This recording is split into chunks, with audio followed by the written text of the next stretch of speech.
මම ආචාර්ය ජන්ත පෙරේරා පරිසර විද්‍යාඥ.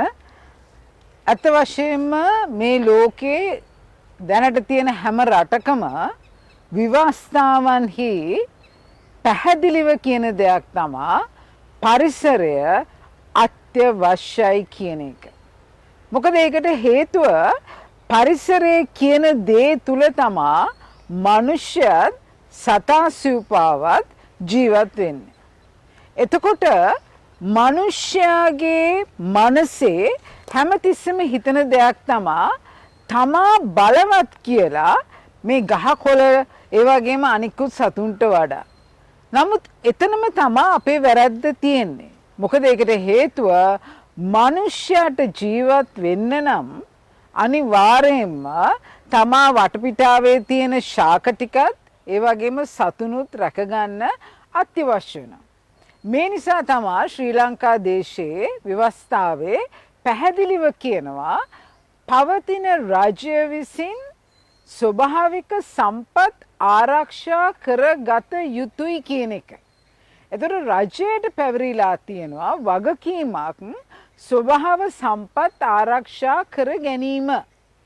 දැන් අපි ස්වභාව සම්පත් කිව්වහම අපි ඒකෙන් හඳුන්වන ಜಾති කීපයක් තියෙනවා. එකක් තමයි ගහකොළ, සතුන්, හැබැයි ඒ වගේම හුස්ම ගන්න වාතය ටික, බොන වතුර ටික, කන කෑම ටික, පස් ටික කියන එක.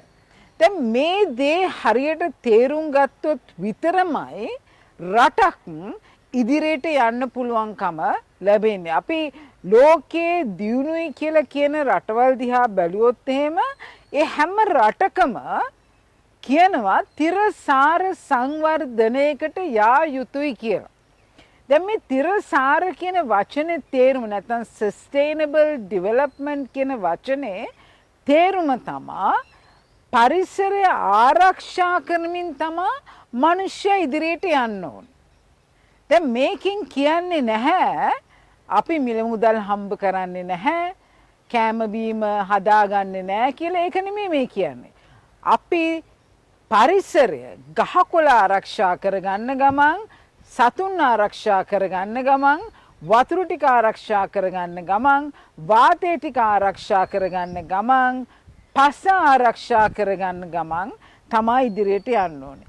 මේ සම්බන්ධතාවය කාටවත් කඩන්න බෑ. අපි දන්නවා රටක විධායක, ව්‍යවස්ථාදායක, අධිකරණීය කියලා ඉන්නවා තුන් ගොල්ලක්. දැන් මේකට එකතු වෙන තවත් දෙයක් තමයි පරිසරය. විධායක පරිසරය ගැන සිතිය යුතුයි. ව්‍යවස්ථාදායක පරිසරය ගැන සිතිය යුතුයි. අධිකරණය පරිසරය ගැන සිතිය යුතුයි. ඒ නිසාම තමා මනුෂ්‍යයාට ජීවත් වෙන්න නම් මේ හැම කෙනෙක්ම පරිසරය ගැන සිතීම විතරක් නෙමේ පරිසරය ආරක්ෂා කර යුතුයි. ඒ නිසා අපි සත්තු දිහා බලලා අනේ පව් කියන්න බෑ. මොකද ඒ සතා නිසා තමා අපි ජීවත් වෙන්නේ. අපිට අලියෙක් දිහා බලලා කියන්න බෑ අනේ පව් මේ සතා ගැන කියලා. අපිට කූඹියෙක් දිහා බලලා කියන්න බෑ අනේ පව් මේ සතා කියලා. අපිට ගැඩවිලි පණුවෙක් දිහා බලලා කියන්න බෑ අනේ පව් මේ සතා කියලා. එහෙම නැත්නම් මීමැස්සෙක් දිහා බලලා කියන්න බෑ අනේ පව්. නෑ එහෙම අනුකම්පාවක් අවශ්‍ය නෑ සත්තුන්ට. අපි තේරුම් ගන්න එකම එක දෙයයි අවශ්‍ය. බුද්ධිමත් වෙන්න ඕනේ නම් ඕන කෙනෙක් පරිසරය ගැන සිතුවිල්ල තමාගේ ජීවිතේ තියාගන්නම අත්‍යවශ්‍යයි. අපි හුස්ම ගන්න වාතය ටික අපිරිසිදු වුණොත්, අපි බොන වතුර ටික අපිරිසිදු වුණොත්, අපි කන කෑම ටික අපිරිසිදු වුණොත් අපිට ජීවත් වෙන්න බෑ. සතුන් මැරෙනවා හා සමානව අපිට ජීවත් වෙන්නත් බෑ. එහෙමනම් මනුෂ්‍යයා බුද්ධිමතෙක් වෙන්න අවශ්‍යයි. මනුෂ්‍යෙක්ට බෑ මෝඩෙක් වගේ ජීවත් වෙන්න. දැන් මෝඩෙක් වගේ ජීවත් වෙනවා කියලා කියන්නේ තමන් ජීවත් වෙන ගේ, තමන් ඒ ගෙදර වහලේ දිනපතා කඩනවා නම්, ඒ වහලේ විනාශ කරනවා නම්, ඒ පොළව විනාශ කරනවා නම් ඒ මනුෂ්‍යයාට ඒ ගෙදර ඉන්න පුළුවන්ද? බෑ. මේකම තමා පරිසරය කියලා කියන්නේ. පරිසරය ආරක්ෂා කරන තාක්කල් ඔබට ජීවත් වෙන්න පුළුවන්.